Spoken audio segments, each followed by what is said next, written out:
جو ہوئی ہے کربلا میں، مارکہ کربلا جو ہوا ہے، یہ یزید اور امام حسین کے درمیان نہیں تھا، بلکہ حسینیت اور یزیدیت کے درمیان تھا۔ یعنی یہ شخصی لڑائی نہیں تھی بلکہ نظریات کا تصادم تھا۔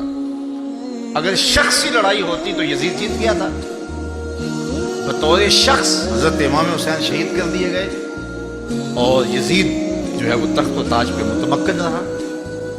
تو اگر یہ شخصی لڑائی قرار دے تو یزید جیت گیا اور امام حسین ہار گئے، یہ شخصی کا لڑائی قرار دے۔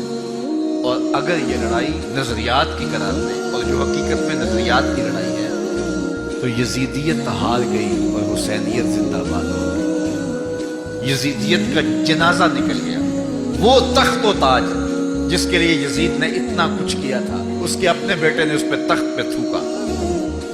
یزید کا بیٹا معاویہ بن یزید جب تخت نشین ہوا ہے تو وہ گھر سے باہر 6 ماہ نہیں نکلا، اس کا جنازہ ہی نکلا۔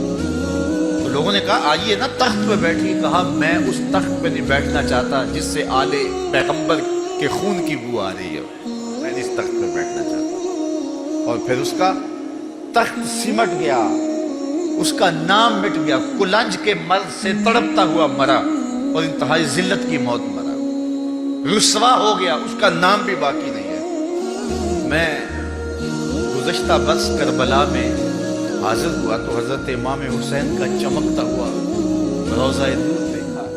وہ لمحے بڑے دردناک تھے جب ہم کربلا میں پہنچے اور رات کا موقع تھا، تو ہمارے ڈرائیور نے کہا کہ یہ نہر فرات ہے، وہ نہر فرات جو چمکتی رہی اور جس کی نہریں اچھلتی رہی، اور کربلا کا یہ مقدس قافلہ پیاسا رہا۔ تو عجیب قلب کے اندر کیفیات کا ایک جہان تھا۔ یہ تو امام حسین کا روضہ ہے نا، لیکن یزید کا نشان نہیں ملا۔ میں نے تاریخ کی کتب میں ڈھونڈا کہ یزید کی قبر کہاں ہے، تو مجھے تاریخ نے بتایا مزبلہ دمشق، دمشق کے اندر کوئی جگہ ہے جہاں لوگ کوڑا پھینکتے ہیں، تو اس کوڑے کے نیچے کہیں یزید کی قبر ہے۔ نشان بھی نہیں ہے کہاں ہے، لیکن اتنا پتہ ہے اس روڑی کے نیچے یزید کی قبر ہے۔ یزید کی قبر مزبلہ دمشق میں، اور امام حسین کا قبضہ آج بھی کربلا پہ ہے۔ تو یزید کا نام مٹ گیا، اس کا تشخص مٹ گیا، امام حسین کا نام بھی باقی، آپ کا ذکر بھی باقی، اور آپ کے تذکر کی خوشبو بھی باقی۔ تو یہ شخصی لڑائی نہیں تھی۔ میں نے اس دن عرض کیا تھا کہ طلحہ بن عدی بن حاتم نے 30,000 لوگ پشت پہ کھڑے ہونے کی بات کی تھی، لیکن امام نے اس پیشکش کو ٹھکرا دیا تھا، اس لیے کہ آپ حق اور باطل کی راہیں اجالنا چاہتے تھے، اور وہ انہوں نے اجال لی۔ حضرت امام حسین کی شہادت کے بعد بھی یہ جنگیں جاری رہی۔ مالک اشتر کی قیادت میں مختار سقفی کی فوجیں ابن زیاد کی فوجوں کے مقابلے میں فرات کے کنارے لڑ رہی۔ اللہ تعالیٰ نے فتح دے دی۔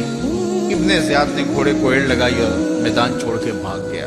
باقی جو بھی قابو آتا اس کو پکڑ کے قتل کر دیا جاتا۔ خیر یہ لوگوں کی پہنچ سے بہت دور نکل گیا، لیکن اس کا جی گھبرا رہا تھا، پیاس کی شدت تھی، گھوڑا بھی ہام رہا تھا۔ تو یہ چلتے چلتے صحرا میں گیا تو وہاں اس نے دیکھا کہ ایک خیمہ ہے، تو سوچا کہ میں چلتے چلتے ان سے پانی کا گھونٹ مانگ لوں تاکہ اپنے جگر کی پیاس تو بجھا سکوں۔ تو اس نے گھوڑا کھڑا کیا اور ہانپتا ہوا اس نے پردہ اٹھایا، دیکھا تو خیمے میں امام زین العابدین قرآن کی تلاوت کر رہے تھے۔ جب اس نے دیکھا تو ایک دفعہ تو شرم سے پانی پانی ہو گیا، لیکن مرتا کیا نہ کرتا، پیاس کی شدت تھی کہ حضرت پانی دیجیے۔ امام زین العابدین نے دیکھا اور پھر گھڑے سے کٹورا بھرا اور اس کے ہاتھ میں تھمایا۔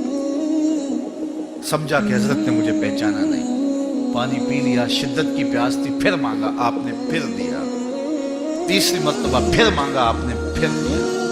3 کٹورے پانی کے پینے کے بعد امام زین العابدین سے کہنے لگا حضرت شاید آپ نے مجھے پہچانا نہیں۔ امام زین العابدین ابھی تک ضبط کیے بیٹھے تھے، آنکھوں سے موٹے موٹے آنسو نکلے۔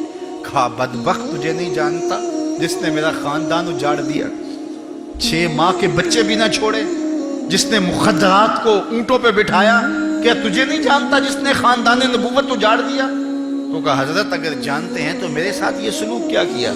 کہا ایک دن ہم مہمان بن کے تمہارے گھر آئے تھے، جو تم نے کیا وہ تمہارے خاندان کی ریت تھی، آج مہمان بن کے ہمارے دروازے پہ تم کھڑے ہو، جو ہم کر رہے ہیں ہمارے خاندان کی ریت ہے۔ تو یہ شخصی لڑائی نہیں تھی، یہ نظریات کا تصادم تھا۔ تو امام حسین رضی اللہ تعالیٰ عنہ جو چاہتے تھے وہ ہوا، حق اور باطل کی سرحدیں بالکل واضح ہو گئیں۔ نہ یزید کا وہ ستم رہا، نہ زیاد کی رہی وہ جفا، رہا تو نام حسین جسے زندہ رکھتی ہے۔